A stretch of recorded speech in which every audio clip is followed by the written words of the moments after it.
Hello, everyone. Welcome back to the weekly briefing with Grant May. A lot of news to get to and a lot of things to talk through today. But the theme that I want to discuss is you and I, we need to become the threat to liberal democracy that the left thinks that we are. For now, the hat is staying on. The hat will continue to stay on until morale improves or until we have our 1776 moment once again. So, by now, you've probably heard over and over how conservative Christians, they pose this massive threat to our sacred American democracy. And we see people time and time again, you and I, we squirm and we try and twist ourselves into knots, wriggling around, trying to claim that we aren't the threats to democracy. We're actually the true defenders of democracy. And I'm here to tell you today, ladies and gentlemen, that that is the wrong response. What does democracy mean in this 21st century? What does the democracy that we are supposed to defend stand for today? Well, democracy today to these people means the ability to have an abortion at any point during the 9 months of pregnancy and even a few moments or days post-birth, as we've seen across state legislatures. Democracy means state-sanctioned pride parades where grown men strip naked in the streets and commit debased, degenerate acts, and children from schools are bussed in to march side by side with them as they indulge in this grotesque, debased behavior. Democracy today means anyone and everyone is welcome into this country and they are all equally entitled to decide who gets to run it. This is the version of democracy that we see promoted today, and it's not worth defending, and it's not epic. In fact, I think the Founding Fathers would be wholly opposed to this democracy. Actually, truth be told, the Founding Fathers were opposed to democracy. I believe it was Benjamin Franklin that argued that democracy is two wolves and a lamb deciding what to eat for dinner.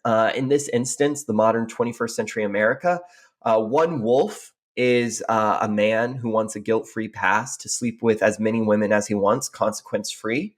And the other wolf is the woman who is so drugged up, so addicted to her SSRIs, living her cat mom wine lifestyle, that they are together and they decide that what they want to eat for dinner is our future generations.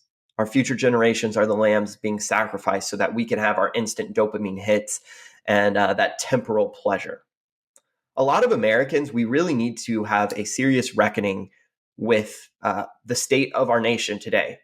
It would seem to me that as I experience more life, that one of the primary divides in this nation today is that today's political left hates America, but they love the government. And they want to use that government to reshape this country. Meanwhile, those on the right love America, but they hate the government. It's important for us to come to grips with what we as a nation, as the United States of America, support on a global scale. Mark Twain had a really good quip where he said, love of country always and love of government when it deserves it. That's what true patriotism is. I paraphrased it there, but I think you get the picture. You see, America has a noble heritage. Noble does not mean perfect. That's important to note, but it does mean that you can be proud of the achievements of the settlers who tamed this land and invented the revolutionary experiment in self-government. You should be grateful for the nation that was built on your behalf, and that gratitude should compel action from you. Few realize this today, but true love actually necessitates hate. If you love something, it means you hate that which threatens it. If you love your family, you hate anything that could come between you and them. If you love God, you hate that which pulls you away from God and pulls others away as well. That would be sin. If you love your country, then it should follow that you hate anything that seeks to counteract or subvert it. In her current state, America seeks to implement and impose degeneracy on foreign countries and call that liberty and democracy. America in the 21st century be like, oh yeah, we support liberty and democracy. Oh, you think Ugandan men that rape boys should face the death penalty in Uganda? Well, we're going to do a little bit of democratic tariff imposing in the name of democracy. Oh yeah, what's that, Russia? You oppose child sex changes and you want to jail those that perform the surgeries? Well, we're going to support Ukraine because guess what? Where else will gay people have their pride parades? Oh yeah, El Salvador? Oh, you really think you can just transform your third world country with the most violent crime in the world into a safe first world country through harsher criminal justice penalties and the suspension of gang members' constitutional rights? Well, guess what? We're going to interfere with that in the name of liberty, baby. That's called a little bit of American democracy. You like that? That's right where we are as the United States out on a global scale. If you don't support diversity, equity, inclusion, baby killing, gay monkey sex, well then you can expect to be on the receiving end of a Lockheed Martin missile, baby. It's also tiresome. Like we're at the point where I cannot, in good conscience, support the government of the United States. Mind you, that is exactly the opposite of not supporting America. It's because I love America. I love the values that built her. I love the country that she once was. That I cannot champion the state that she currently is in, the government that currently occupies her. This is a hard pill for lots of us to swallow, including me, who was raised to bleed red, white, and blue. I'm pretty sure if you cut open my veins, you wouldn't see blood running through them. You would just see red, white, and blue. It's like when Trump got COVID and he was recovering and he was describing his recovery. He's like, doctors had never seen. I'm not going to do my Trump impression because I, quite frankly, don't think it's that good.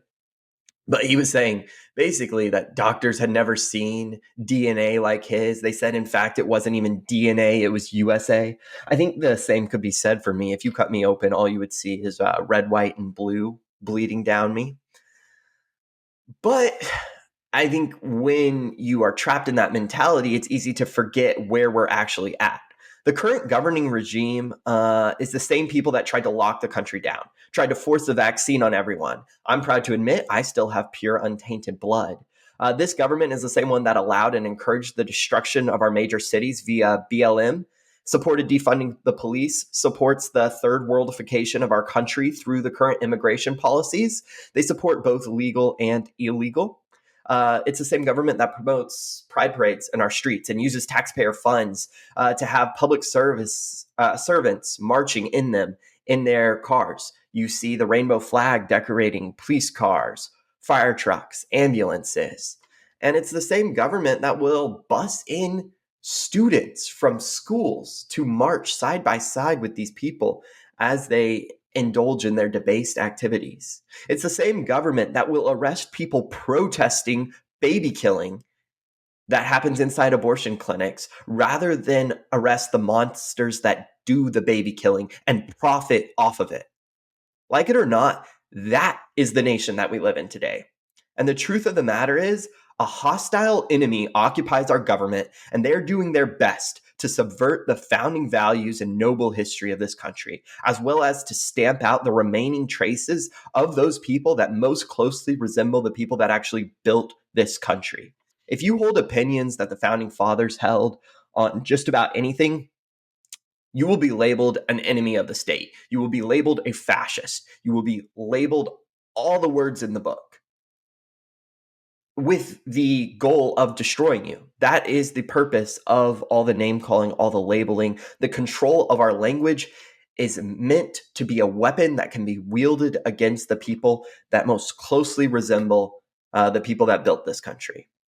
There are really two options at this point. You can kind of retreat. You can throw your hands in the air. You can move into a compound in Wyoming and just retreat while our country descends further and further. The problem is this does not honor the work of our ancestors. It's cowardly. It admits defeat. And it indulges in the superstition that they are content just to live and let live. They will not let you peacefully coexist. They'll eventually come for you. It may take them longer if you're on a compound in Wyoming, but sooner or later, the hostile government that occupies America will come for you. You will be forced to support the sex change on minors. You will be forced to support the killing of babies in the womb at 9 months. And you'll be forced into the government re-education camps And all the way, you'll be throwing your hand in the air, just saying, oh, I just want to live and let live. I just want to live a peaceful and quiet life. That's one future. The other alternative, the one that I believe in and promote, is first recognizing and understanding the times. We do not live in the 1980s. We do not live in the 1990s or the early 2000s anymore. Those days have long since flown by. And the first step to correcting course and waking people up is to, in fact, remember just where we are and understand what the times are. Secondly, we need to completely reinvent the playbook when it comes to civic engagement. Gone are the days where, in response to the leader of your movement becoming a victim of Soviet-style lawfare tactics, a bunch of right-wing officials can just release strongly worded letters and statements where they shake their finger and sternly lecture the left on the founding principles and say, oh, how would you like it if the roles were reversed? Imagine if we did this to you. Gone are those days. That doesn't work. We'll be waving our fingers to the gulags if we do that. It's time we actually use real tactics. You think the founding principles mean anything to these people when we appeal to them? Appeals to the Constitution are not going to change their mind. One of the richest things to me is when I hear the left now today start to attempt to invoke our founding principles, start to say, well, the Constitution says this. I'm like, you threw that out so long ago. And if we want to win, we simply have to disregard what they say. And we have to come to terms with that. The Constitution is not the governing playbook for how the left views political action. They will do whatever they can to benefit themselves, regardless of whether it violates the Constitution. They hate the people that wrote the Constitution, for crying out loud. We as conservatives, we have to have a long march through the institution. We have to get our people to wield positions of government power, and we need to be okay with the names that they are inevitably going to throw at us. If they labeled Mitt Romney and George Bush a racist, a sexist, a fascist, a homophobe, you think those words actually hold any power?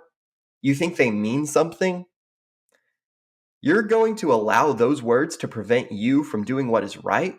You will allow the future we are trying to build for our children to turn into one long drag queen story hour in the streets of India in order to avoid being called a mean name? Really? Our ancestors fought a war so that we could inherit this country, and you're going to stop name calling? Or you're going to let name calling stop you from getting involved? I feel like I'm like Patrick Henry over here getting all worked up, like, forbid it, Almighty God. I know not what course others may take, but as for me, give me my country back or give me death. But I gotta take a step back and get off my high horse. And I think it's important for all of us to note that all change in this country will be incremental until A, we purge the administrative state of all the technocrats that do the real governing. Presidents change every 4 years, but the administrative state is eternal. You have people that will spend their entire lives in Washington, D.C., getting totally disconnected from the people they're supposed to represent, the values they're supposed to represent. And they think they know what's best for this country, and they think they can lead a managerial state that micromanages the affairs of everyday citizens. And we got to purge them of our ranks. Obviously, purge them of their positions. I know it goes without saying, I do not advocate for political violence of any sort. I condemn all of it. But then B, we have to wake up and wake up the people around us to the real-time subversion that is happening to our country and to their country. At the end of the day, the principles that catapulted America to greatness, that made her rise from the 13 British colonies to the superpower that occupied this country from the Pacific to the Atlantic, was built on good foundational principles. The people who built this country were good men, and incremental change won't return us to that nation. It will take brave men and women stepping up into their God-given roles, loving their country, loving their countrymen, and properly ordering their affections as St. Augustine discusses, in order to actually save this country. That's how we do it. We don't do it by sitting back. We don't do it by just advocating for corporate tax breaks. No, there's a deeper, more sinister attack that is being waged on this country, and it's been waged for years. And the other side is winning right now. We got to come to terms with that. We got to dispel with the notion that our fellow countrymen are the same countrymen that we had in the 1980s, that we shared common values, that we shared common core principles, that we shared a fervence and a reverence for the people that built this country. We don't. We saw this past week, the DNC began their policy platform with an acknowledgement that we are on stolen land. Sorry, no, this wasn't stolen land. This was conquered land. This was purchased land. It was purchased by the blood of our ancestors. And if you have to cope to deal with that, I'm sorry, but maybe this isn't your country. So we gotta realize that this is not the same country that we had in the 1980s or the 1990s. There's a lot of nostalgia for the 80s and the 90s right now, and we can really capitalize off of that. Like, wasn't it great? Weren't those days great? Don't you look back on those days with such fondness? What went wrong? And by asking normies what went wrong, that's how we begin to red pill people. That's how we begin to wake people up to the active subversion that is happening at the hands of the enemy-occupied government that rules this country. Well, thank you so much for tuning in this week to this episode of the Weekly Briefing with Grant May.